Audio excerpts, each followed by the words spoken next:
एकदाची सुटला 38 आणि 38 मध्ये या ठिकाणी 6 जण पळतात आणि 6 जणात या ठिकाणी लढा चालू आहे. अलीकडा बुलेट आणि पिस्टन पळतोय, पलीकडा मथुर पळतोय, परंतु मधल्या रानाला या ठिकाणी अतिशय सुंदर गड क्रमांक 38चा निकाल. 38 मध्ये सुंदर अशी लढत झाली.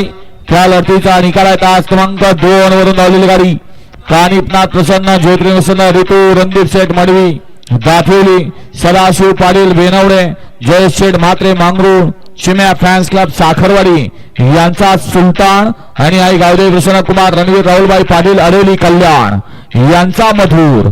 सुनानी मधुरची भैया आणि गाडी सेमीसाठी पात्र. सुंदर असा या ठिकाणी साज पळाला. दोन्ही या ठिकाणी बिंजोरचे बादशाह या ठिकाणी एका जोट्यात आले आणि या ठिकाणी गाडी सेमीला पात्र झाली. रावीला पळाला कानिपनाथ प्रसन्न, ज्योतिर्लिंग प्रसन्न, ऋतू, रणदीप शेठ मडवी, दातोली, सदाशिव पाटील बेतोडी, जयेश शेठ पाटील मांगरूळ